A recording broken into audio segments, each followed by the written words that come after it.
Здравейте, приятели! Благодаря ви, че сте с мен отново в третият епизод на науката в храненето. Днес ще си говорим за метаболизма. Какво е това? Защо някои хора имат бърз метаболизъм, а други бавен? И ако вие сте от вторите, как да забързате метаболизма си здравословно и за дълго време.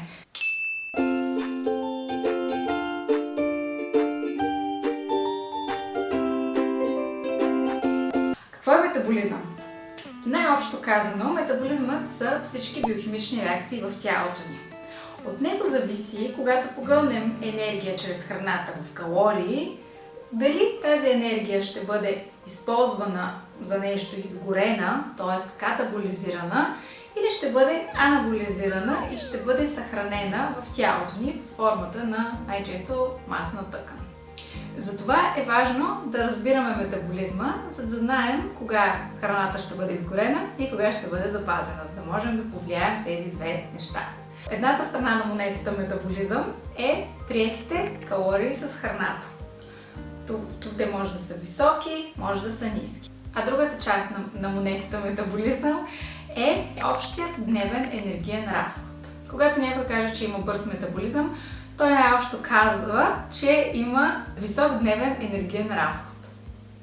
Енергийният разход, дневният енергиен разход е сума от няколко различни фактора.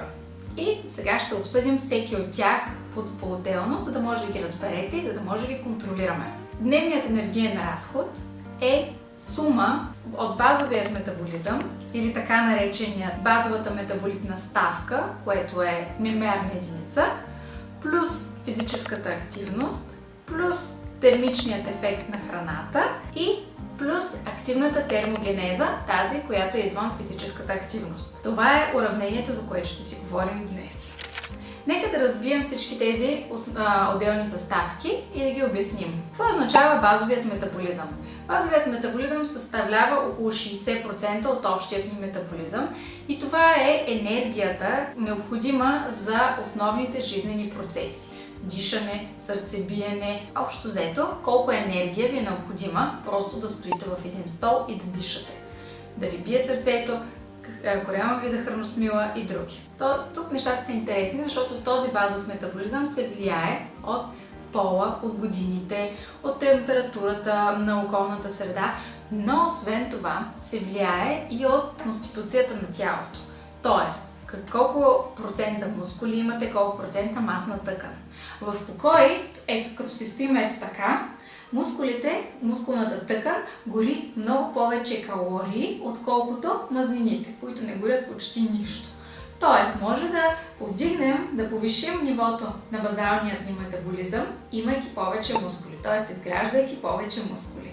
Това е едно от нещата, които можем да променим. Вторият аспект на общият ни енергиен разход е физическата активност. Тук, както може да се досетите, можем да повлияем най-много. Колко сме активни през деня в упражнение. Фитнес, плуване, бягане, скачане, футбол, физическата активност, която избирате вие, колко често я правите и колко килокалории горите докато го правите. Това отново зависи от колко активно се натоварвате, колко мускули имате и колкото е повече, толкова повече енергия може. Както може да се досетите, ще изгорим. Физическата активност е едно от най-лесните неща за повлияване. Третият елемент на дневният енергиен разход, a.k.a. метаболизмът, това е термичният ефект на храната. Какво за Бога означава това? Доста е просто. Когато изядем нещо, както знаете, на етикета на всеки хранителен продукт пише колко калории съдържа. Да, но тези калории не са чисти калории.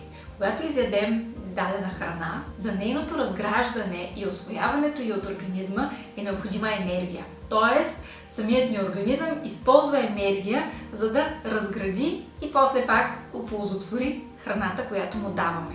Например, един протеин, една пилешка пържола, най-просто казано, е почти чист протеин. За да го разгради тялото ни на основните градивни частици на протеина, аминокиселините, е необходима доста голяма енергия, голямо количество енергия. И всъщност калориите, които поемаме с протеина, са доста ниски, защото приемаме едни калории, но ни изразходваме доста голямо количество такива, за да го усвоим. Тук идва разликата с високо обработените нездравословни храни. Чипсове, сладки и така нататък. Са почти готови за усвояване. Т.е. на тялото ни почти не му отнема никаква енергия да ги усвои. Това, което пише на етикета като калории, е почти равносилно на това, което ще усвоим.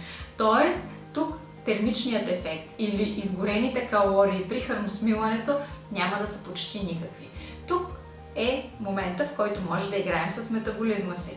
Ако се храним с зеленчуци и плодове богати на фибри, моите любими фибри, фибрите са трудно усмилаеми, трудно усвояеми. Организма се опитва да ги храносмели, но не може и използва доста голямо количество енергия, за да го направи. Да усвои усвояемите частици от една ябълка, например, с кората, е доста по-голяма енергия, отколкото да усвои хранителните частици от един фреш от ябълка, например, защото там вече нямаме кора, нямаме и толкова големи структури, които да трябва да се разграждат от ензимите на червата и стомаха. Тоест, за да повишим метаболизма си, другият начин, освен да изградим мускулна маса, е да избираме правилно храната, която хапваме. Да се стараем към цялостни храни, whole foods, както се наричат на английски, които имат необходимост от преработка от нас, отколкото от пакетирани, високо преработени вече храни. И последната съставка на уравнението, с което започнахме, е активната термогенеза извън физическата активност. Говорихме вече за физическата активност, която е около час и нещо максимум на ден. Активната термогенеза извън упражнение съставлява всички действия, които извършваме през деня. Да ръкомахаме докато говорим, например. Да изведем кучетата на разходка или да оставим нашия съпруг да ги изведе. Да се качим по стълбите или да вземем асансьора. Да измием чиниите или да пуснем съдомиялнията. Това са малки физически дейности, които не съзнаваме, че правим, но те помагат за изгаряне на малко допълнителни калории. Тоест, следващия път, когато се чуете дали да вземете ескалатора или стълбите, мисля, че вече знаете на къде отивам. Това беше уравнението в началото. Надявам се, обяснено доста по-лесно. Тоест, двата начина да не надебеляваме или да поддържаме едно здравословно тегло или дори да отслабваме, са да намалим калориите или да увеличим метаболизма си. Какъв е проблема с намалянето на калориите? Да, както говорихме в миналото видео, което може да гледате тук, е доста ефективен, прекрасен начин за едно отслабване, когато сме с наднормено тегло или когато имаме нужда да загубим малко повече килограми. Но проблема с намалянето на калориите е, че организма ни се адаптира. Адаптира се към по-малкото калории. Колкото по-малко калории му даваме, толкова той намаля метаболизма си. Тоест, при едни крайни екстремни ситуации, например, базалният ни метаболизъм, за който говорихме в началото, когато не му даваме достатъчно калории, започва да търси какво може да намали. Какво намаля?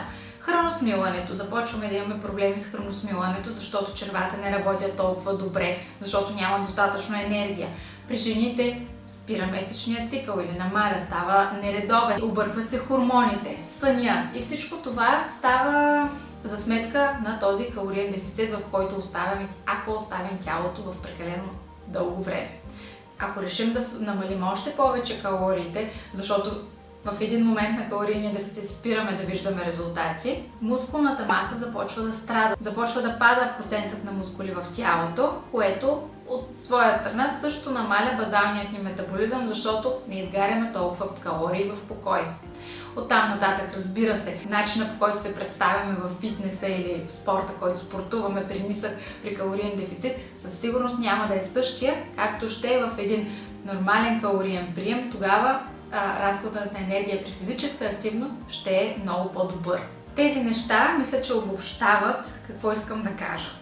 Тялото се адаптира. Ако искате да намалите теглото си, да отслабнете здравословно, много по-добре, по-бавно разбира се, но по-добре е да увеличите дневния си енергиен разход, отколкото все повече и повече да намаляте калорийния си прием. Защото когато вие си мислите, още си намаля калориите още повече, за да съм готова за лятото, вашето тяло, вашият мозък си мисли: о, не, трябва да направим всичко възможно, за да запазим всяка калория, която изяде, за да функционира тялото й. Това беше основният рант за метаболизма днес. Двете основни страни на монетата: метаболизъм, приети калории, изразходвани калории, и заключението, че е по-добре да влияем върху изразходваните калории, отколкото върху приетите. Защото освен просто едни приети калории, това са градивните ни вещества на организма, микро и макроелементи, които ни хранят, които ни поддържат здрави и силни, и не искаме със сигурност да се лишаваме от тях. Помислете как вие може да забързате вашия метаболизъм с тези малки съвети. Благодаря, че бяхте с мен. Ако ви е харесало, оставете лайк, коментар, абонирайте се за канала и ще се видим в следващото видео. Чао!